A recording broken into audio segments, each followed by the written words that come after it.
বিগত 15 বছরের ফ্যাসিবাদী আমলে বাংলাদেশে রাজনৈতিক অঙ্গনে যে সকল সংগঠনগুলো সবচেয়ে বেশি নিগৃহীত, নির্যাতিত এবং ফ্যাসিবাদের উৎপীড়নের শিকার হয়েছে, তার মধ্যে অন্যতম সংগঠন বাংলাদেশ খেলাফত মজলিস।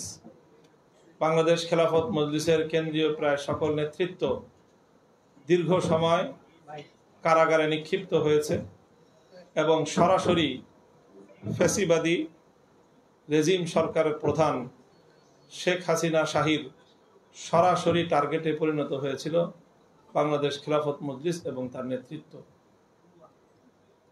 সেই জায়গা থেকে বাংলাদেশ খেলাফত মজলিস মনে করে যে তারা বাংলাদেশের জুলাই আগস্ট বিপ্লবের অন্যতম স্টেক হোল্ডার। বাংলাদেশ খেলাফত মজলিস মূলত তার রাজনৈতিক দর্শন তার নামের মাধ্যমেই জাতির সামনে স্পষ্ট করেছে। বাংলাদেশ খেলাফত মজলিসের মূল লক্ষ্য এবং উদ্দেশ্য হলো আল্লাহর জমিনে আল্লাহর বিধান বাস্তবায়ন করা, খেলাফত ব্যবস্থা প্রতিষ্ঠিত করা, প্রবর্তন করা। এটাই হলো বাংলাদেশ খেলাফত মজলিসের রাজনৈতিক দর্শন। তবে খেলাফত প্রতিষ্ঠার পথে ধাপে ধাপে ইসলামের যে মূল আদর্শ রয়েছে সেই আদর্শের অনুসরণে পর্যায়ক্রমিকভাবেই বাংলাদেশ খেলাফত মজলিস রাষ্ট্র ক্ষমতায় পরিবর্তন আনতে চায়। সেই পর্যায়ক্রমিক ধারাবাহিকতায় বাংলাদেশ খেলাফত মজলিস মনে করে বাংলাদেশে বিগত যে আওয়ামী স্বৈরাচারী, অত্যাচারী, ফ্যাসিবাদী গুম, খুন, হত্যা এবং জাতীয় নেতৃত্বের চরিত্র হনন সহ যেই ভয়ঙ্কর দেশ বিরোধী, দেশ বিধ্বংসী এক ভিনদেশী এজেন্ডা নিয়ে বাংলাদেশে দীর্ঘদিন রাষ্ট্রযন্ত্র পরিচালনা নয় বরং রাষ্ট্রযন্ত্রকে দেশের বিরুদ্ধে, জনগণের বিরুদ্ধে লেলিয়ে দিয়ে যে আত্মঘাতী এক ষড়যন্ত্রের রাজনীতি করেছে, সেই জায়গায় বাংলাদেশ খেলাফত মজলিস মনে করে আওয়ামী রেজিমের ফ্যাসিবাদী দুঃশাসনের বিরুদ্ধে দেশ, জাতি এবং সকল রাজনৈতিক পক্ষগুলো ঐক্যবদ্ধ থেকে তারপরে যার যার দলীয় স্বার্থ এবং দলীয় এজেন্ডা নিয়ে তারা বাংলাদেশের রাজনীতিতে অংশগ্রহণ করবে। কাজেই আমরা বাংলাদেশের বর্তমান বিরাজিত রাজনৈতিক ব্যবস্থায় সকল রাজনৈতিক পক্ষের কাছ থেকেই আমরা এটা প্রত্যাশা করি এবং আমরা সকলকে সেই আহ্বান জানাই যে দলীয় রাজনীতি, দলীয় প্রতিদ্বন্দ্বিতা, দলীয় প্রতিযোগিতা আমাদের থাকবে, তবে সেই দলীয় প্রতিযোগিতা এবং প্রতিদ্বন্দ্বিতার ঊর্ধ্বে উঠে দেশ বিরোধী আওয়ামী ফ্যাসিবাদী শক্তির বিরুদ্ধে গড়ে ওঠা রাজপথের ঐতিহাসিক ঐক্যকে কোনোভাবেই সম্পূর্ণরূপে ধ্বংস করে দেওয়া চলবে না। এজন্য আমরা যাদেরকে মনে করব যে আওয়ামী ফ্যাসিবাদের মতোই যে কোনো শক্তি বাংলাদেশের বৃহত্তর রাজনৈতিক অঙ্গনে চলমান যে একটা সমন্বয় ধর্মী রাজনৈতিক ব্যবস্থা বর্তমানে রয়েছে, যেখানে কোনো দল কোনো দলকে, কোনো পক্ষ কোনো পক্ষকে, কোনো ব্যক্তি কোনো ব্যক্তিকে রাজনীতির ময়দান থেকে উৎখাত করে দেওয়ার, মাইনাস করে দেওয়ার চেষ্টা করছে না, যেটা আওয়ামী রাজনীতির অন্যতম মৌলিক বৈশিষ্ট্য ছিল, সেই বৈশিষ্ট্য আর কেউ নতুনভাবে বাংলাদেশের রাজনীতিতে ফিরিয়ে আনবার চেষ্টা করবে না। যদি কারো মধ্যে আমরা সেই ধরনের অভিপ্রায় দেখতে পাই যে নিজের রাজনৈতিক অধিকার প্রতিষ্ঠার নামে অন্যান্য রাজনৈতিক পক্ষগুলোকে বাংলাদেশ থেকে উৎখাত করার যদি কেউ চেষ্টা করে, আমরা তার বিরুদ্ধে জাতীয় ঐক্যের ডাক দিব এবং সেখানে বাংলাদেশ খেলাফত মজলিস গুরুত্বপূর্ণ ভূমিকা পালন করবে। এরপরের কথা হলো যে দেশের এই ক্রান্তিকালে বাংলাদেশ খেলাফত মজলিস বিগত ফ্যাসিবাদী আওয়ামী দুঃশাসনের বা আওয়ামী শক্তির পুনর্বাসনের যে কোনো তৎপরতা বা যে কোনো সম্ভাবনার বিরুদ্ধে বাংলাদেশ খেলাফত মজলিস তার বলিষ্ঠ ভূমিকা পালন করবে। সেই সাথে বিগত সময়টায় দেশের বাইরে থেকে ভিনদেশী কোনো রাষ্ট্রের এজেন্ডা বাস্তবায়নের একটা রাজনৈতিক কালচার গড়ে উঠেছে, সেটাও যেন বাংলাদেশে ফিরে না আসতে পারে, সেটার জন্য আমাদের ভূমিকা অব্যাহত থাকবে। তো বাংলাদেশের ভিতর থেকেই বাংলাদেশের মানুষের সিদ্ধান্তেই বাংলাদেশ পরিচালিত হবে, সেই রাজনীতিকেই বাংলাদেশ খেলাফত মজলিস সমর্থন করবে এবং বাংলাদেশ খেলাফত মজলিস সেই রাজনৈতিক পথে হাঁটবে। বাংলাদেশের আগামীর রাজনীতিতে যে মেরুকরণ চলছে, সেখানে আমাদের স্পষ্ট বক্তব্য হলো বাংলাদেশ খেলাফত মজলিসের মূল লক্ষ্য এবং তার রাজনৈতিক দর্শন হলো বাংলাদেশে ইসলামী রাষ্ট্র ব্যবস্থা প্রতিষ্ঠার জন্য ইসলামী হুকুমত কায়েম করার লক্ষ্যে বাংলাদেশ খেলাফত মজলিস তার রাজনৈতিক কর্মসূচি গ্রহণ করবে এবং সেই পথেই বাংলাদেশ খেলাফত মজলিস অব্যাহতভাবে তার পথ চলবে। বাংলাদেশ খেলাফত মজলিস সেই জন্য সারা দেশের প্রতিটি সংসদীয় আসনে নিজের প্রার্থী প্রদান করবার সম্পূর্ণ প্রস্তুতি গ্রহণ করেছে এবং আমরা আশা করছি যে যদি প্রয়োজন হয় বাংলাদেশের সকল আসন থেকেই বাংলাদেশ খেলাফত মজলিসের প্রতীক, রিকশা প্রতীক নিয়ে বাংলাদেশ খেলাফত মজলিসের মনোনীত প্রার্থীগণ জাতীয় সংসদ নির্বাচনে প্রতিদ্বন্দ্বিতা করবে ইনশাআল্লাহ। বাকি যদি প্রয়োজন হয় তাহলে বৃহত্তর কোনো জোট, কোনো অ্যালায়েন্স অথবা নির্বাচনী সমঝোতার মাধ্যমেও বাংলাদেশ খেলাফত মজলিস যদি মনে করে ইসলাম এবং দেশের স্বার্থ অধিকতর রক্ষা হবে, তাহলে সেই চিন্তাও বাংলাদেশ খেলাফত মজলিসের রয়েছে। বাংলাদেশ খেলাফত মজলিস এখানে অন্তর্বর্তীকালীন সরকারের কাছে আমাদের একটা জোরালো দাবি হলো যে আগামীর নির্বাচনের বিষয়ে অমীমাংসিত যে বিষয়গুলো রয়েছে, যে বিষয়গুলোর উপর আমাদের রাজনৈতিক সিদ্ধান্ত নির্ভরশীল, সেই জায়গাগুলো দ্রুত সিদ্ধান্ত নিয়ে জাতির সামনে বিষয়গুলোকে স্পষ্ট করা আশু প্রয়োজন। যেমন বর্তমানে জাতীয় ঐক্যমত্য কমিশন এবং সেই কমিশনের গঠিত হওয়ার আগ থেকে যে সংস্কার কার্যক্রম চলমান রয়েছে, সেই সংস্কার কার্যক্রমের মধ্যে অন্যতম একটা বিষয় হলো যে কয় কক্ষ বিশিষ্ট সংসদ হবে। এখানে খুব জোরালোভাবে ইতিমধ্যে জাতীয় ঐক্যমত্য কমিশনের প্রতিনিধিত্বকারী সকল দল এই ব্যাপারে একমত হয়েছে মর্মে আমরা সংবাদ দেখেছি যে সেটা হলো বাংলাদেশে দ্বিকক্ষ বিশিষ্ট সংসদ হবে। সেখানে উচ্চ কক্ষ একটা থাকবে, বর্তমান সংসদ নিম্ন কক্ষ হিসেবে দায়িত্ব পালন করবে।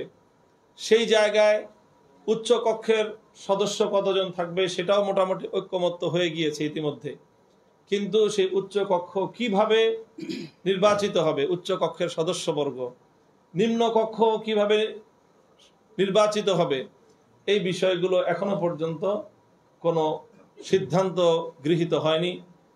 এখন উচ্চ কক্ষেও যদি আনুপাতিক হারে, যেটা বাংলাদেশ খেলাফত মজলিস তার প্রস্তাবনায় সুস্পষ্টভাবে উল্লেখ করেছে যে আমরা বর্তমান বিরাজমান নির্বাচন ব্যবস্থার মধ্যে পিয়ার সিস্টেম তথা আনুপাতিক হারের যে প্রস্তাবনা, দুটোর মধ্যে একটি কম্বিনেশনের প্রস্তাবনা আমরা দিয়েছিলাম যে আংশিক পিয়ার সিস্টেম বাস্তবায়ন করার মাধ্যমে বর্তমানে বাংলাদেশের রাজনীতির ক্ষেত্রে যে একটি শূন্যতা এবং দুর্বলতা, সেটাকে যেন পূরণ করা হয়। সেক্ষেত্রে বাংলাদেশ খেলাফত মজলিসের স্পষ্ট প্রস্তাবনা ছিল যে আমরা এমন একটা বন্দোবস্ত চাই যেখানে এক বা দুটি দলের হাতেই বাংলাদেশের রাজনীতি যেন কুক্ষিগত না হয়ে যায়, তাদের হাতে বন্দী না হয়ে যায়, বরং সকল রাজনৈতিক দল এবং সংখ্যাগরিষ্ঠ মানুষের মতামতের যেন প্রতিফলন ঘটে। প্রচলিত বর্তমান বাংলাদেশের রাজনৈতিক বন্দোবস্তে অধিকাংশ জনগণের মতামত প্রতিফলনের ব্যবস্থা নাই, বরং এমনকি সংখ্যাগরিষ্ঠ ভোটদাতা, ভোট প্রদানকারী, ভোটাধিকার প্রয়োগকারী অধিকাংশ ভোটারদেরও বর্তমান বিরাজিত ব্যবস্থায় মতামতের প্রতিফলন ঘটে না। দেখা যায় যে যারা সরকার গঠন করে তারা সর্বোচ্চ 30 থেকে 35% ভোটারের প্রতিনিধিত্ব করছে, আর এর বিরুদ্ধে সরকারের বিপরীতে থাকে 65 থেকে 70% ভোটাধিকার প্রয়োগকারীর মতামত। কাজেই এই ধরনের শুভঙ্করের ফাঁকি বর্তমান বাংলাদেশের বিরাজমান এই রাজনৈতিক এবং নির্বাচন ব্যবস্থার মধ্যে রয়েছে। সেই জায়গাটাকে যে কোনোভাবেই সংশোধন করে সংস্কার করে এমন একটা বন্দোবস্ত করা চাই যেন ভোটাধিকার প্রয়োগকারী অধিকাংশ মানুষের মতামতের যেন মূল্যায়ন হয় এবং তার ভিত্তিতেই যেন রাষ্ট্র সরকারের সকল প্রতিষ্ঠানগুলো গঠিত হয়, উচ্চ কক্ষ নিম্ন কক্ষ সেভাবেই যেন নির্বাচিত হয়। সেই জন্য আমরা বর্তমান প্রচলিত চলমান নির্বাচন ব্যবস্থার সাথে আংশিক পিআর ব্যবস্থার সমন্বয়ের প্রস্তাবনা আমরা করেছি এবং বিশেষ করে প্রস্তাবিত উচ্চ কক্ষে শতভাগ আমরা পিআর তথা সংখ্যানুপাতিক হারের যেই সংখ্যানুপাতিক হারে নির্বাচনের প্রস্তাবনা আমরা জোরালোভাবে জাতীয় ঐক্যমত্য কমিশনেও বলেছি এবং আজকের সংবাদ সম্মেলনের মাধ্যমে আজকেও আমরা তার পুনরাবৃত্তি করছি। কাজে সেই বিষয়গুলো যদি নির্ধারিত হয় তাহলে তার ভিত্তিতেই বাংলাদেশ খেলাফত মজলিস আগামী দিনে তার রাজনীতিতে অংশগ্রহণের কৌশল নির্ধারণ করবে যে কিভাবে নির্বাচনে অংশগ্রহণ করবে। 300 আসনেই বা সকল আসনেই নিজস্ব দলীয় প্রতীকে একক প্রার্থী দিবে না বৃহত্তর নির্বাচনী সমঝোতা বা জোটবদ্ধ করে নির্বাচনে যাবে, সেটা এই বিষয়টার উপর নির্ভরশীল এবং তার উপর ডিপেন্ডেন্ট। আমরা আশা করছি যে আগামী দিনে বাংলাদেশে সরকার প্রতিষ্ঠিত হবে, নির্বাচিত সরকার, জনগণের ভোটে নির্বাচিত হবে সরকার, সেই সাথে জনগণের ভোটেই শক্তিশালী বিরোধী দল গঠিত হবে, যাতে বিগত দিনের যেই ফ্যাসিবাদ তৈরির যে মূল মোক্ষম উপায় ছিল, পথ ছিল, সেটা হলো বিরোধী দলকে সম্পূর্ণরূপে ধ্বংস করে দিয়ে একদলীয় বাংলাদেশের রাজনৈতিক বন্দোবস্ত প্রতিষ্ঠা করে সেই একদল ভিনদেশী এজেন্ডা বাস্তবায়নের মাধ্যমে দেশকে বিদেশি শক্তির কাছে বিক্রি করে দেওয়ার পায়তারা চালিয়েছিল। বাংলাদেশ খেলাফত মজলিস দেশের স্বার্থে, জনগণের স্বার্থে আগামীর রাজনীতিকে দেশের পক্ষে, জনগণের পক্ষে, দেশের স্বকীয়তা স্বাধীনতা রক্ষা করার লক্ষ্যে বাংলাদেশ খেলাফত মজলিস চায় যে আগামীর রাজনীতিতে সরকারের পাশাপাশি শক্তিশালী বিরোধী দলও থাকবে এবং তারা সরকারের গঠনমূলক সমালোচনার মাধ্যমে দেশকে সামনের দিকে অগ্রসর করার চেষ্টা চালাবে ইনশাআল্লাহ। আমরা আশা করি যে সেভাবেই বাংলাদেশ খেলাফত মজলিস ইনশাআল্লাহ অচিরেই তার নির্বাচনী পূর্ণাঙ্গ কৌশল প্রণয়ন করে, পূর্ণাঙ্গ কৌশল নির্ধারণ করে চূড়ান্ত সিদ্ধান্ত গ্রহণ করবে এবং নির্বাচনী সিদ্ধান্ত চূড়ান্তভাবে গৃহীত হওয়ার পরেই আপনাদের মাধ্যমে ইনশাআল্লাহ আমরা জাতিকে সে ব্যাপারে আমাদের সিদ্ধান্ত অবহিত করব ইনশাআল্লাহ। কোনো প্রশ্ন?